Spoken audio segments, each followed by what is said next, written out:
son. There'll be peace when you are done. Lay your weary head to rest. Don't you cry no more. Hello and welcome. This is the Eye of the Hand. The Eye sees everything. I'd like to point your attention to Isaiah 25:7. And the reason why Richie from Boston's YouTube channel video is up is because he provides proof that goes along with what I'm doing. People may not realize it, but each person is a hunter in their own way. All right? They're a hunter in their own way. They have their own job to do. If it be one person watches the chemtrails, documents it. Another person watches Planet X, documents it. Another person watches the earthquakes and the bad weather and the animals, and it's documented.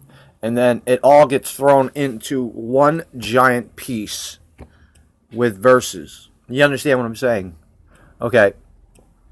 So anyways, Isaiah 25:7. And he will swallow up on this mountain the covering that is cast over all people, the veil that is spread over all nations. Let's just read this. This is important. All right. Okay. The following is a comparison between stock photography images that predate the year of 1999 and environmental photographs that have been published by the public on the internet after the same date. The reader can make his or her own determination from both environmental and health perspectives as to the source and impact of the significant changes that have taken place. Please show this page to your children so that they may understand what has been stolen from them. Now, if we come over here, pre-1999 on the left, post-1999 on the right, I will be providing definitions for certain things, like definitions for clouds. And what the definition is cotton ball, puffy like cloud.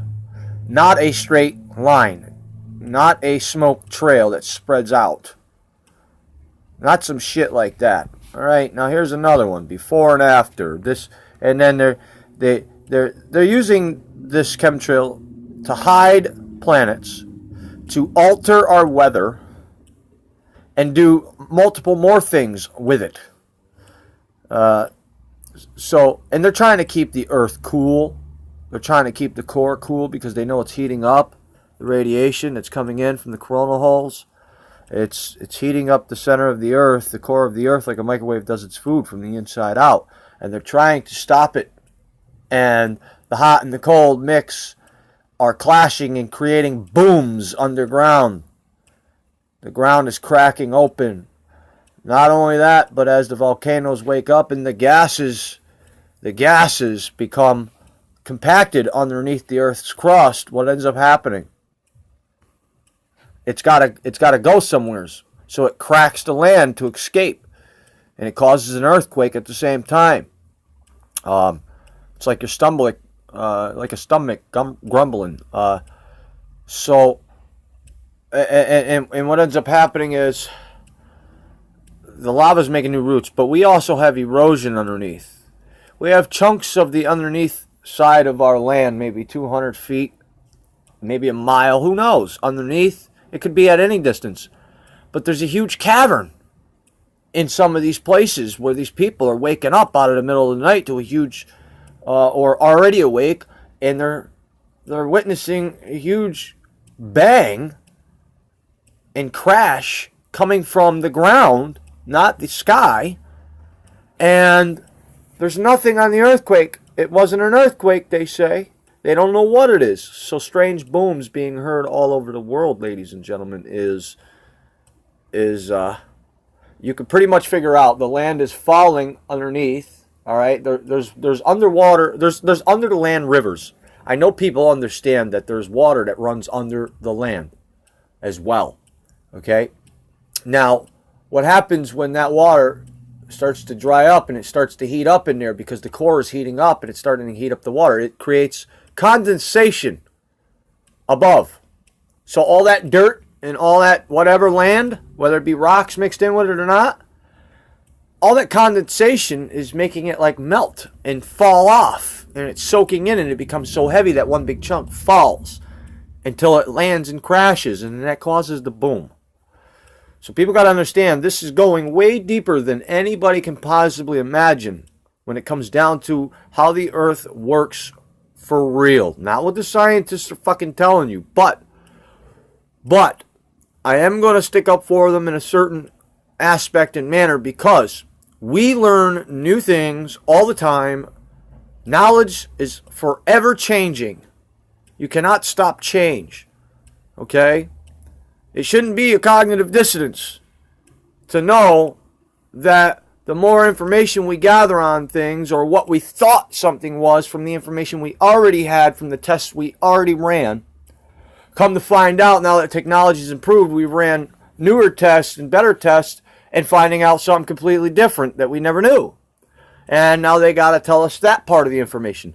Some parts of information are held back from society, from the people. And they only give you the certain parts that they want you to have. And when you realize that, it's like saying, smoking causes cancer, but I'm a smoker. And looking at it at that light instead of saying, the opposite or whatever. That's all I wanted to say for that. Now, cognitive dissonance there if you wanted to read it. But I got Richie from Boston's channel up here because I request that you guys go over there and play this chemtrail lung. Doctor informs public of chemtrail lung. So please take the time to go over there and watch this. Oh my God, she gets the doctor he doesn't mind being recorded. He admits to it. And this girl's got her own show on ABC Saturday morning. Animal Docs or something like that. So she's been on the TV for 5 years now, I guess, from the information that I've received. And you can only go upon what the person says about themselves. And then you do a little research and you find out how true things are. And well, let me tell you something. When a person says out of 100%, 90 of the stuff that I've checked out checks out to be truthful and honest. So the other 10%, I'm pretty much going to say that she's being truthful and honest. And that she's not going to deceive you in any type of way. There's no need for her to do that. She gains nothing from it. Nothing. So please, with that being said, go over there and check it out. Okay? Remember that Jesus Christ is the key. Please don't ignore him. Alright? Love you all in Jesus Christ's name. Amen.